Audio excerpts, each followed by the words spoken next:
Alright guys, we are back for another Dokkan Battle video. So, we had the data download earlier tonight, right? I did do a video kind of like covering already the data download. I just wanted to take a quick glance at this while talking on video. I don't think that there's anything exceptional, surprising, shocking, nothing like that. Yeah, Gomah, of course, will have pity. Gomah, remember, also is a yellow coin LR. Now, one of the things we could put in the Dokkan W bag for 2025 here is they massive... Dude, it's not an exaggeration to say they have massively upgraded yellow coin LR leader skills. Yellow coin LRs almost maybe one of the first times ever have really competitive leader skills. Like, back in the day, like, you know, like LR Bulma would come out and like you could run her as like a lead because like she's so broken, or like a friendly because she's so broken, but you're missing out on a lot of stats, right? Like you know, each leader was missing out 50% stats. So, you know, you do double Bulma, you'd be what, 300% compared to like, you know, 200% would be a 400%. Well, nowadays the big stats is 220, right? And yellow coin LRs have been bumped up to 200%.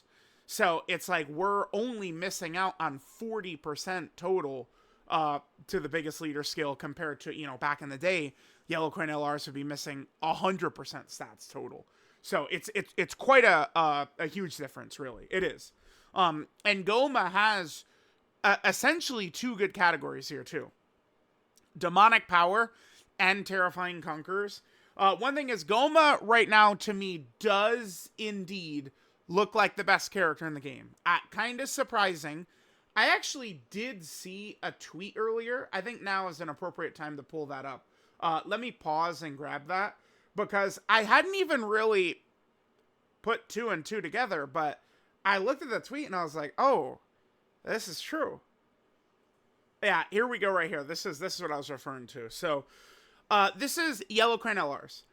Now, if we start going really far back, I do like that we're starting with 2019, because this is the start of what I consider modern Dokkan Battle, right? Where, like, they kind of got into kind of like the pattern releases that Dokkan still kind of holds true to this day, started in 2019. So, I think 2019 is an appropriate jumping off point. Remember, prior, really, I mean, 2017 was the year of yellow coin LRs being the best units in the game. So, like, you know, you could go back to that year and say, oh, well, LR Gohan and LR Goku Bakken Zamasu and LR Broly, right? Like, they were all busted like that. But basically, once a year, they do take one of these yellow coin LRs and make them, you know, Lord Almighty of the game. And I was looking at this and I was like, man, I hadn't really considered it, but this is true. Like, I reference Bulma all the time as, like, a ridiculous, like, out of nowhere, like, top one contender. But, I mean, Golden Frieza was, too. I mean, I remember specifically being absolutely shocked by his kit. And, like, you know, I had 10,000, like, that's one of the banners I bought up to 10,000 stones for. Because, like, oh my god, like, it's, like, he's so crazy. Hit and God Goku is the only one of this list that I don't really go, like, I don't want to say I disagree, but this is the only one that I'm kind of like, I'll put a little bit of a question mark next to. 2021 yellow coin LRs. So we would have had, like, you know, 17 in Golden Frieza and Team Universe 7, but those are part of Anniversary. I think we kind of exclude that. There was Tapion and Minosha, who are certainly not on this level. Goku and Piccolo were definitely not on this level. Who was in May of 2021? Right before... Yeah, who was right before Gohan? I just wanted to kind of jog my memory the good old-fashioned way, as you guys can see. I just typed in May 2021 on my own channel. And when I see these boys, I know we know who the yellow coin LR was in May. It was Super 17. Yeah, he was dog shit. So, I mean, yeah, it pretty much... I don't know. 2021 is the only year, maybe a question mark. I do remember this character being really broken when they came out, but I guess maybe I just kind of like deep down, I do kind of like maybe overlook a lot of the late 2021 characters outside of 17, 18. And Tech Hefla did kind of work well in Red Zone, but Red Zone content made things very difficult on all end of 2021 releases. So let's just kind of, like, we could kind of count this as kind of like an aberration year. But, I mean, Kale and Khalifa were best unit in the game easily. Number one. This unit dropped. They're one of the 5 best units of all time. UI Goku is a global first. I thought he was the best unit in the game on either version when he dropped. Right? UI Goku. Easily. That's why, like, people forget that, because a lot of times I've seen kind of, oh, Truth hates global. Any, like, global first he hates. But, like, that's ignoring UI Goku, who is, like, I thought he was, like, obvious, like, number 1 in the game when he came out. Hidden God Goku, I mean, yeah, they were definitely very broken, and they definitely were the best Yellow Coin LR of the year. I mean, a lot, like, 2021 Yellow Coin LRs are pretty weak in hindsight, huh? Goku and Piccolo, Tapian and Minosha, Super 17, Hit and God Goku. At the anniversary ones, I'd almost kind of like to exclude, but Team Universe 7 and the 17 and Golden Frieza. But then Golden Frieza was, you know, like, number 3 overall. Bulma was top 2, 1, 2, 3. I thought Cell Max, let me actually pull up my tier list from the time. I thought Cell Max was number 2 overall. Now, his power creep started fast. I don't think Gomah is not going to endure power creep like this. There's no way. Like, he's not going to get cratered before, like, 11th anniversary. And you got to understand, like, Gomah is so good that in order for Gomah to not be that good, like, they really have to take a toxic maneuver, in which I don't really want to see. This is the first tier list with Cell Max on it. June 19th, 2024 is what this is. June 19th of 2024. This is what I was thinking. Now, this is in the environment that came out at the time. Quickly, power creep made things harder on Cell Max, like, literally, like, 2 weeks later, when we got into Tanabata, and Tanabata, you know, had a lot of tough content. And then, remember, eventually we go into Worldwide, and Worldwide had ridiculously difficult stages at the end, the memorable battles, which were tough for Cell Max as well. But Cell Max can absolutely, like, he could solo Goku and Frieza, essentially, towards the end. Like, remember how crazy his active skill was, how powerful he was. Like, Cell Max is one of these characters who I would consider, like, a victim of power creep. Like, a lot of the end of 2021 type characters and stuff, he kind of, like, he really, like, fell off a cliff, right? I do think that did happen, but kind of, like, on release, he was pretty crazy. And then now Gomah. Gomah does feel, like, yes, this is correct. Like, Gomah does feel to me to be on this level. It's very simple with Gomah, right? Until he gets hit 3 times, he's without a doubt the best character in the game. Period. Right? Because most of us, like, you guys know, like, Festival, but, like, I mean, if you look at a lot of my tier lists, let me just pull up the last Dokkan Diamond I did, because this just includes, you know, all LRs, TURs, everything. If you guys will look at, like, a tier list I would do nowadays, I do have it skewered much more towards the GDC fights than I do Festival, right? Like, you know, people would look at me as, oh, the number 1 Festival Defender or Glazer or something like that. But I'm mostly prioritizing characters towards these GDC fights. These, like, short, incredibly toxic, incredibly ridiculous power crept fights, right? Is kind of what I'm doing. And Gomah, at, like, his invincibility at the start of these fights is just flat out sorely needed. Like, you want and need what this guy is bringing to the table, right? So, man, the conversation becomes, should you summon for Gomah? I guess this turned into a really long intro at this point. Sheesh. But should you summon for Gomah?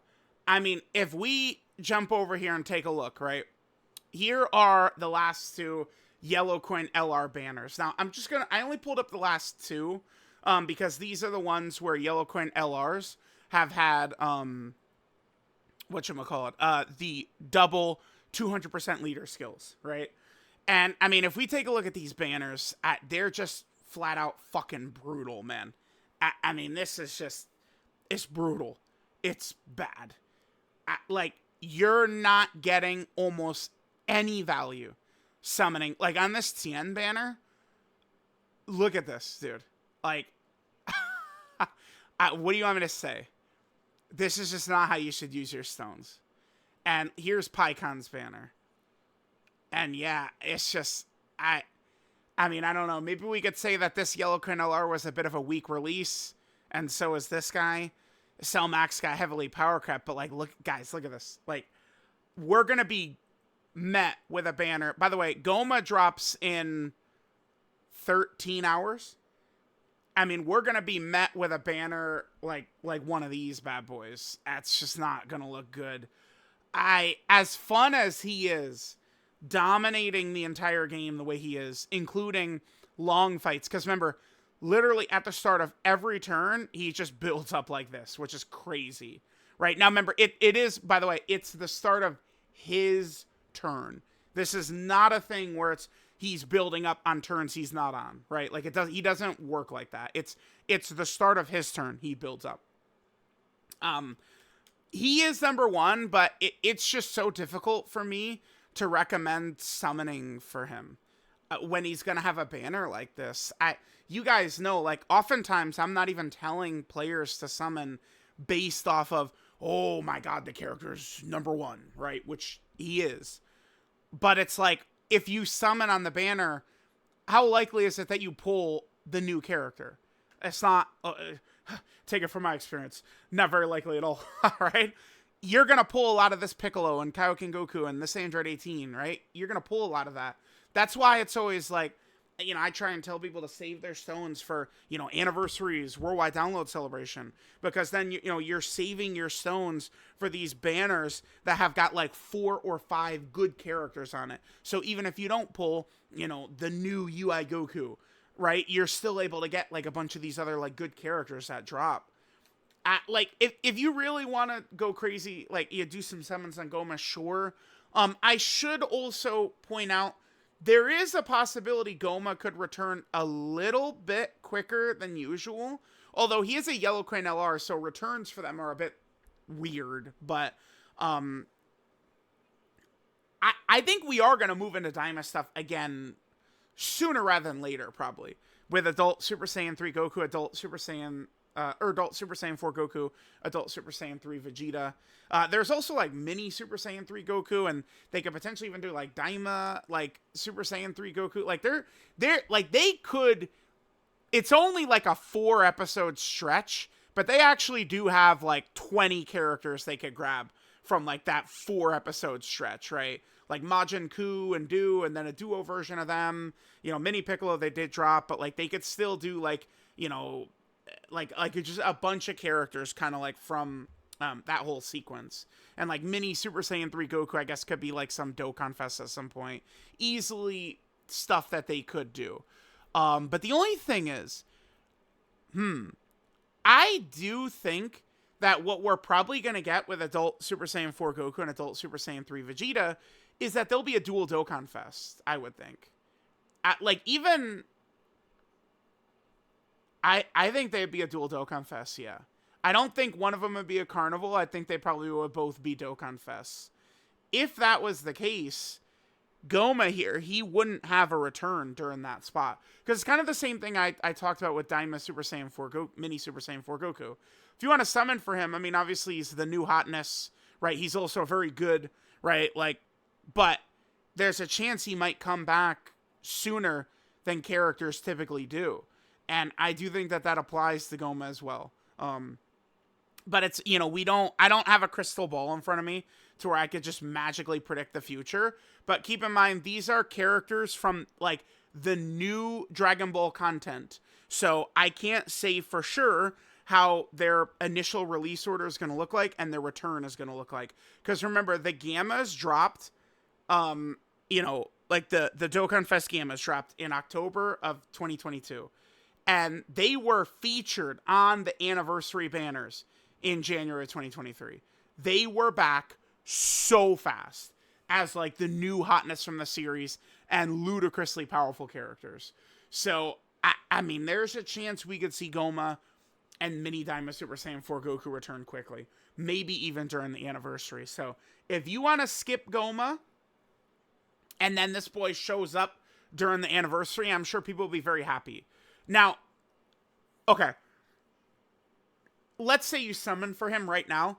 How likely is he to get power crept? Because, I mean, every character's going to get power crept. And it doesn't matter how they design their kit. Like, they're going to have some ace up their sleeve.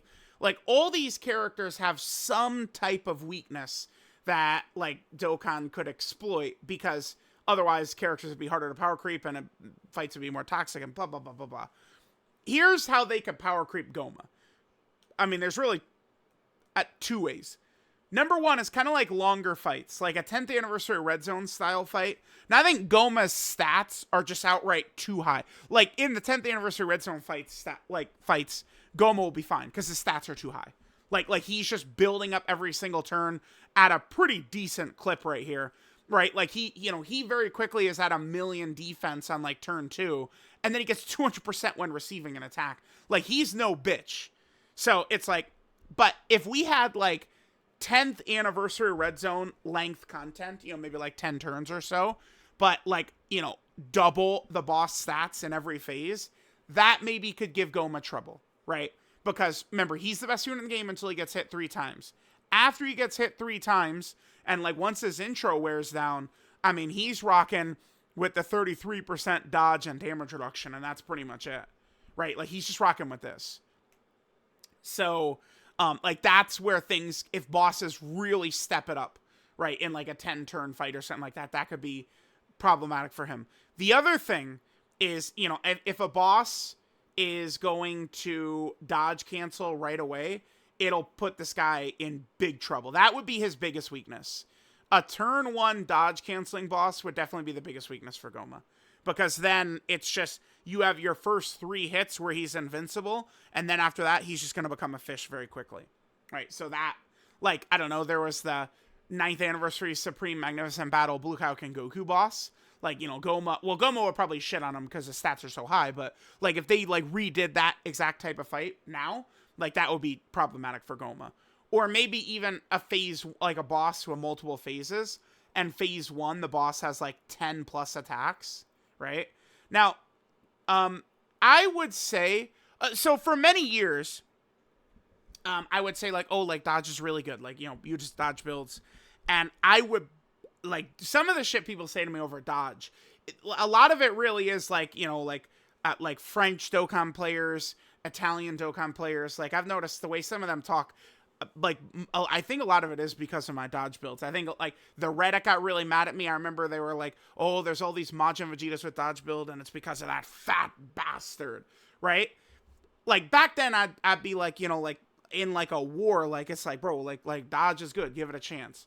And, like, some people be like, oh, you're arguing with Ghosts, but I wasn't, right? Like, there was a lot of people against it.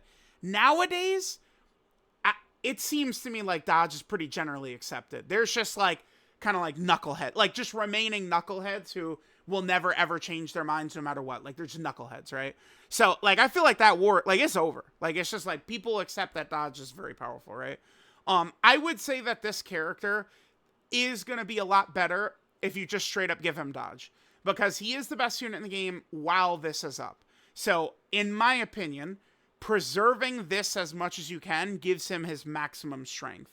You could go crit to give him more damage, or additional to emphasize this right here, right? Although, remember, if you go like 30 additional, even if you proc it, you still then have a 50-50 if it's an additional normal or a super, right? He's not building up by attacking or anything like that.